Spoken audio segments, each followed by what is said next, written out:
Session എന്ന് പറയുന്നത് assistant salesman നമ്മുടെ കേരള PSC വന്ന ഒരു പ്രധാനപ്പെട്ട നോട്ടിഫിക്കേഷൻ ആയിരുന്നു. അപ്പൊ ഓരോ ജില്ലയിലും അപേക്ഷകരുടെ എണ്ണമാണ് നമ്മൾ ഈ ഒരു വീഡിയോയിൽ കൂടെ നോക്കാൻ പോകുന്നത്. Welcome to challenger app. ഞാൻ സജിത. അപ്പൊ നമ്മുടെ വീഡിയോയിലേക്ക് പോകുന്നതിന് മുമ്പ് നമ്മുടെ ചലഞ്ചർ ആപ്പ് യൂട്യൂബ് ചാനൽ ആദ്യമായിട്ട് കാണുന്നവർ ചാനൽ സബ്സ്ക്രൈബ് ചെയ്യാൻ മറക്കരുത്. ലേറ്റസ്റ്റ് ആയിട്ടുള്ള നോട്ടിഫിക്കേഷൻ ആണെങ്കിലും മോട്ടിവേഷൻ സെഷൻസ്, കോണ്ടന്റ് സെഷൻസ് മാത്രമല്ല, നമ്മളിപ്പോ എല്ലാ ദിവസവും രാവിലെ 8 മണിക്ക് ഒരു കറണ്ട് അഫയർ സെഷൻ ഒക്കെ സ്റ്റാർട്ട് ചെയ്തിട്ടുണ്ട്. അപ്പൊ ചാനൽ ഒന്ന് സബ്സ്ക്രൈബ് ചെയ്തേക്കാം. ഷോസ് ഒക്കെ ഒന്ന് കറണ്ട് അഫയർ സെഷൻ ഒക്കെ ഫോളോ ചെയ്യാനായിട്ട് ശ്രമിക്കാം. അപ്പൊ നമുക്ക് ഏതൊരു മത്സരമാണെങ്കിലും ഓരോ ജില്ലയിലും നമ്മളോട് എത്ര പേര് മത്സരിക്കാൻ ഇറങ്ങുന്നുണ്ട് അത് നമ്മളൊന്ന് അറിഞ്ഞിരിക്കുന്നതല്ലേ. നമുക്കിവിടെ ഓരോ ജില്ലയിലെ അപേക്ഷകരുടെ എണ്ണം നോക്കാം. അപ്പൊ കേരള PSCയെ സംബന്ധിച്ചിടത്തോളം ഏറ്റവും പ്രധാനപ്പെട്ടെന്ന് വെച്ചാൽ ഇപ്പൊ പ്രത്യേകിച്ച് നോട്ടിഫിക്കേഷൻ ഒന്നുമില്ല.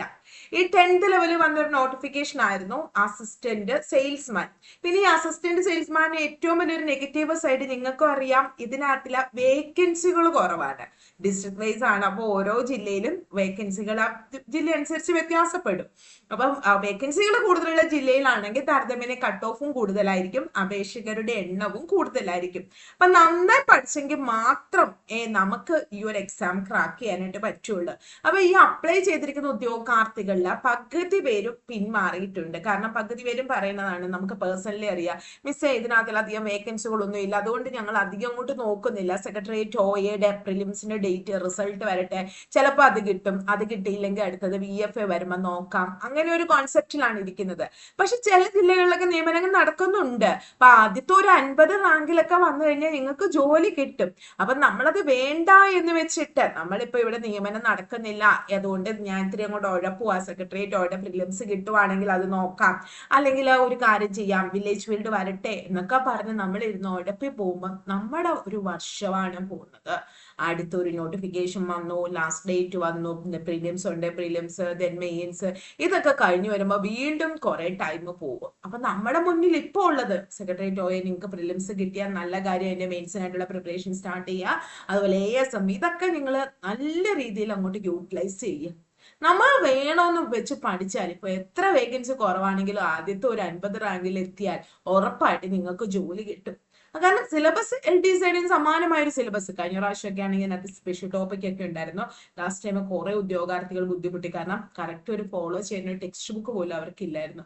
ഈ പ്രാവശ്യം വെച്ചാൽ അതില്ല, നമുക്ക് സിലബസ് ഒക്കെ മാറി. അപ്പൊ നിങ്ങൾക്ക് ഒന്ന് ആത്മാർത്ഥമായിട്ട് പഠിച്ചു കഴിഞ്ഞാൽ ഈ ഒരു പരീക്ഷ നേടാൻ പറ്റുന്നതേ ഉള്ളൂ. അപ്പൊ നമുക്ക് ഓരോ ജില്ലയിലും ഇപ്പൊ മലപ്പുറത്താണ് 46,789 പേരുണ്ട് നിങ്ങളോട് മത്സരിക്കാൻ. കട്ട് ഓഫ് കൂടുതലായിരിക്കും, കാരണം ഇവിടെ അത്യാവശ്യം നിയമനം നടക്കും. ഇടുക്കി 16,752 പേര്, കണ്ണൂർ ജില്ലയിൽ 34,244 പേര്, എറണാകുളം 42,715. എറണാകുളം ജില്ലയിലൊക്കെ അത്യാവശ്യം നിയമനങ്ങൾ നടന്നതാണ്. നമ്മൾ വരും ദിവസങ്ങളിൽ അത് പറയാം എങ്ങനെയായിരുന്നു എന്ന്. പാലക്കാട് 49,240 പേര് അപേക്ഷിച്ചിട്ടുണ്ട് പാലക്കാട് ജില്ലയില്. കാസർഗോഡ് കുറവാണ്, നിയമനങ്ങളും കുറവാണ്, 17,877 പേരും അപ്ലൈ ചെയ്തിട്ടുണ്ട്. തിരുവനന്തപുരം എപ്പോഴും അപേക്ഷകരുടെ എണ്ണം കൂടുതലാണ്, 87,496 പേര്. കോഴിക്കോട് 53,962 പേര് അപ്ലൈ ചെയ്തിട്ടുണ്ട്.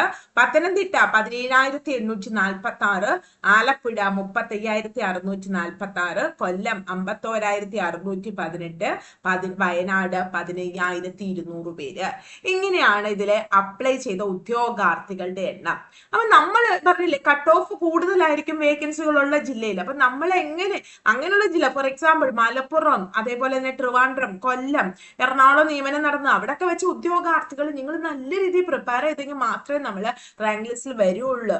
ബാക്കിയുള്ള ജില്ലകളിലും പ്രിപ്പയർ ചെയ്യണം. പക്ഷെ ഈ പറഞ്ഞ ജില്ലകളിലൊക്കെ കുറച്ച് കോമ്പറ്റീഷൻ എപ്പോഴും PSCയുടെ കൂടുതലുള്ളതാണ്. അപ്പൊ മെയ് മാസത്തെ കലണ്ടറിലും എക്സാം ഡേറ്റ് വന്നിട്ടില്ല. അപ്പൊ മേ ബി ഇപ്പൊ 2 ദിവസത്തിനുള്ളിൽ തന്നെ നമുക്ക് ജൂണിലെ കലണ്ടർ അവൈലബിൾ ആകും.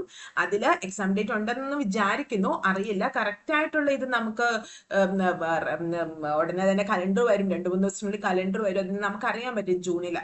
എങ്ങനെ പോയാലും നിങ്ങൾക്ക് ഒരു 3-4 മാസം പ്രിപ്പയർ ചെയ്യാനുണ്ട്. അപ്പൊ ഇനിയുള്ള ദിവസങ്ങളാണെങ്കിലും നന്നായിട്ട് പഠിച്ചു കഴിഞ്ഞാൽ നിങ്ങൾക്ക് ഈ റാങ്ക് ലിസ്റ്റിൽ നേടാനായിട്ട് പറ്റും.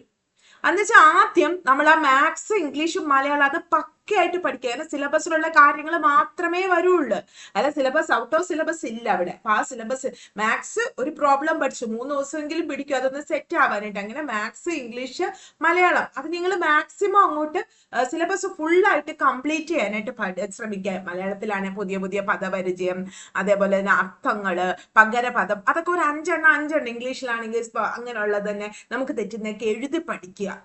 പിന്നെ current affairs 2024 full current affairs, 2025 exam നടക്കുന്നതിന് 1 മാസം മുമ്പുള്ള കറണ്ട് അഫേഴ്സ് നോക്കണം.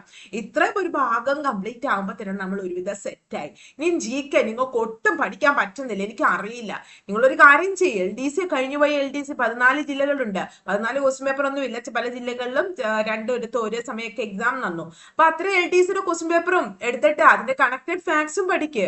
അത്യാവശ്യം ഒരു ഐഡിയ നിങ്ങൾക്ക് കിട്ടും. അങ്ങനെ സിസ്റ്റമാറ്റിക് ആയിട്ട് പോവുക ആണെങ്കിൽ തീർച്ചയായിട്ടും എക്സാം വരുന്നതിന് മുമ്പ് നിങ്ങൾക്ക് ഏകദേശം ഒന്ന് ക്ലിയർ ആയി നല്ലൊരു ആത്മധൈര്യത്തോടെ എക്സാമിനെ നേരിടാൻ പറ്റും. അതിന് വേറെ വേക്കൻസി കുറവാണ്, ഇവിടെ നിന്നും കിട്ടാൻ പോകുന്നില്ല, അങ്ങനെയൊക്കെ പറഞ്ഞിരുന്നു കഴിഞ്ഞാൽ നമുക്ക് തന്നെ നഷ്ടം ഉണ്ടാവുള്ളൂ. സോ നമ്മുടെ മുന്നിൽ എന്താണോ ഇപ്പോൾ ഉള്ളത് അത് നിങ്ങൾ ചെയ്യുക.